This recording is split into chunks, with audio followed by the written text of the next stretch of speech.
In today's lesson, you're going to take an English level test. I've created a test with 24 grammar and vocabulary questions, starting at level A1 and going all the way to level C2. I will read each question and then you will have 3 seconds to think about your answer. But please pause the video if you need more time. Then I will give you the answer and I will explain the grammar topic so you know exactly what you need to focus on to improve your English. Are you ready? Let's get started. Number 1. Complete the sentence. My brother, me a birthday present yesterday. D. My brother sent me a birthday present yesterday. We want to use the past simple tense because this happened yesterday, and send is an irregular verb in the past, sent. Number 2. We started the project last week. D. We started the project last week. There is no preposition before words like last, this, and next. Number 3. How did you make? A. How much bread did you make? Bread is a non-count noun, so we have to use much and we do not add s. Number 4. Apples are really expensive these days. C. No article. When we speak generally about a plural count noun or a non-count noun, we do not use an article. Plural nouns use the article the if you're talking about specific things or if you know exactly which things. Number 5. I watch a movie with my friends tomorrow after work. B. I am going to watch a movie with my friends tomorrow after work. Generally, we use will to make a prediction or a promise. We use going to for future plans or scheduled events. Number 6. She in this city since 2021. C. She has lived in this city since 2021. We use the present perfect tense to talk about a situation that started in the past and continues today. Number 7. Do you have recommendations? A. Do you have any recommendations? Generally, we use any in questions and in negative sentences with plural count nouns or non-count nouns, but there are exceptions. Number 8.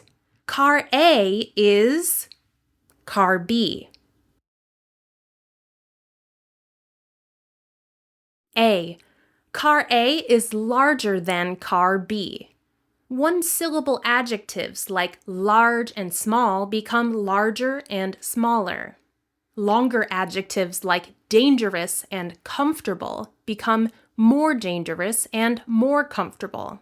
Also, when you compare two things, use the word than, not that. Number 9. Which sentence is not correct?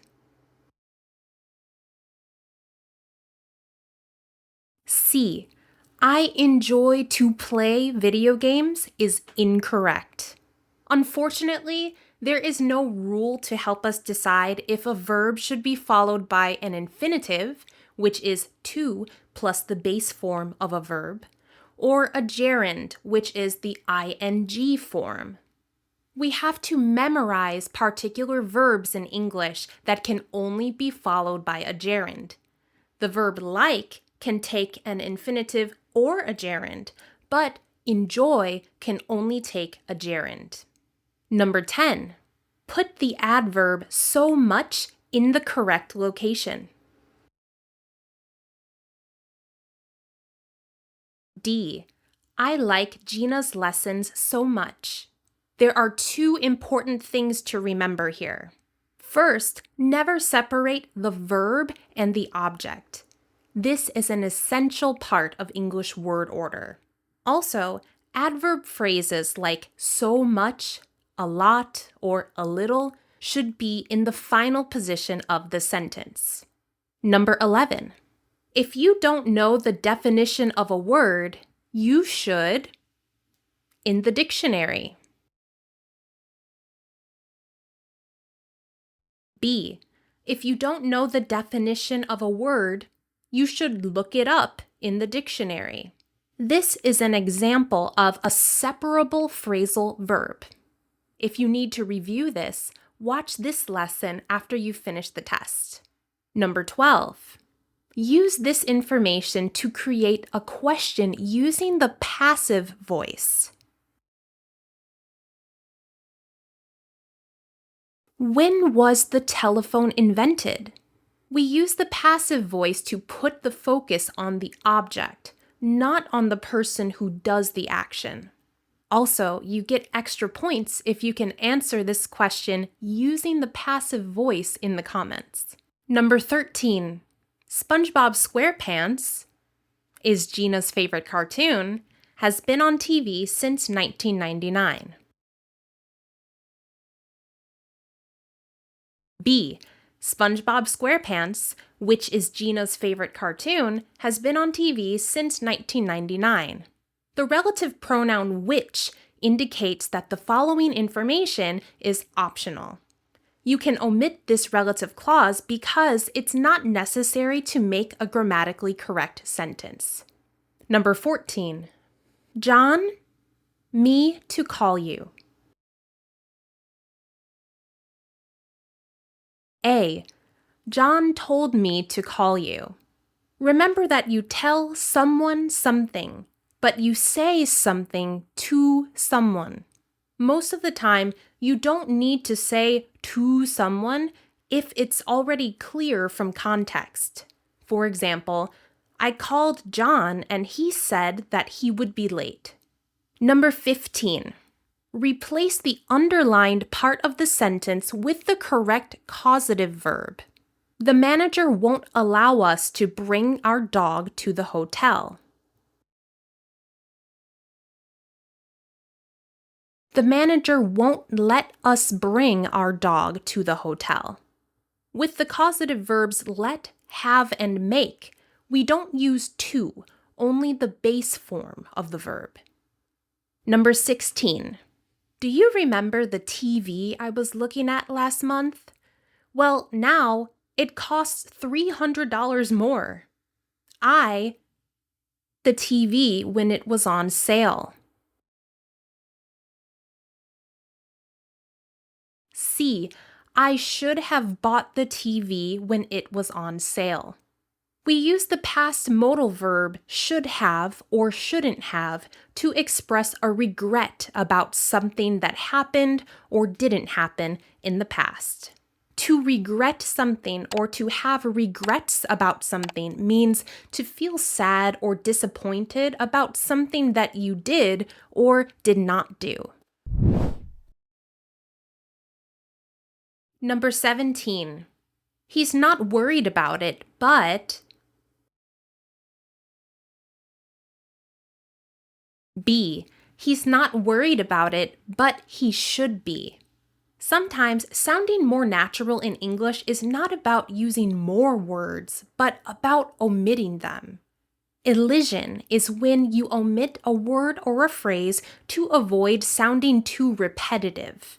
However, you have to know exactly when it's okay and when it's not okay to omit. Elision commonly occurs after modal verbs, but we don't omit the verbs be or have. Number 18. Just imagine, by this time next week, we at the hotel in Miami. A. By this time next week, we will have checked in at the hotel in Miami. This is the future perfect tense, which is a comparative tense.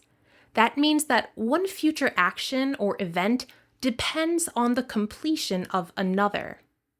This is different from the simple future. Simple future simply tells you when one action or event will happen. Number 19. Which adverb most commonly appears before the adjectives educated, recommended, and effective? C. Highly. Highly educated, highly recommended, and highly effective are common collocations. Collocations are groups of words that are frequently used together, and they are very important to learn. Number 20. Complete the sentence with the correct conditional structure. If I, that you ordered food last night, I, dinner. D. If I had known that you ordered food last night, I wouldn't have made dinner. This sentence uses the third conditional. This means that the person is imagining a different situation in the past that is hypothetical, as well as an imaginary result. Number 21. Imagine that you're talking to someone that you don't know very well. Rephrase the following statement to sound less direct and more polite. Can you help me after class? C. I was wondering if you could help me after class. This is a very useful sentence pattern to remember. I was wondering if.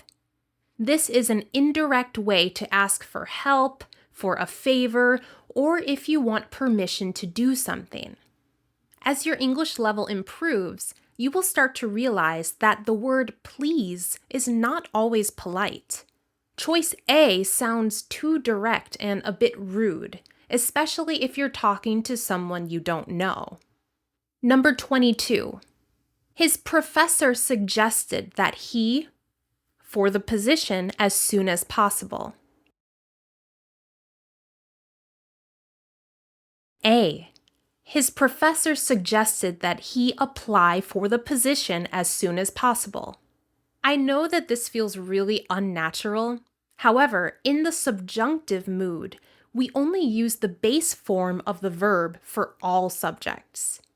The subjunctive is not very common in English, but we use this sometimes in more formal situations to express a wish, make a suggestion, or to talk about an action that may or may not come true in the future.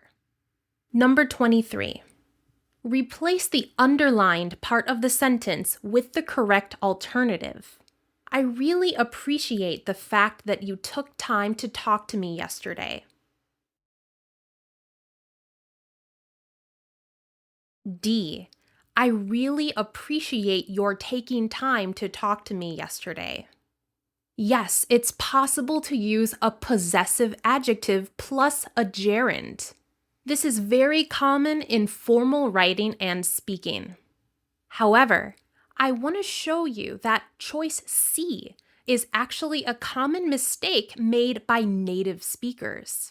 You hear this a lot in spoken English, but technically, this is incorrect. Listen, buddy, I appreciate you coming over here. Listen, buddy, I appreciate you coming over here. I appreciate your coming out tonight. I appreciate your coming out tonight. And the last question, number 24. Not only that it's true, but I can also prove it. B.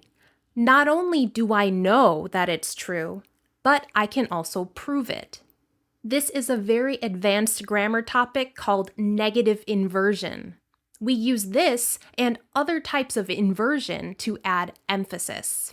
This mainly occurs in formal English, but also in informal situations when we want to sound more persuasive or impressive. We have reached the end of the test. Did you get 24 out of 24 questions correct? If not, don't worry, that's why I'm here, to help you achieve the level of English that you really want.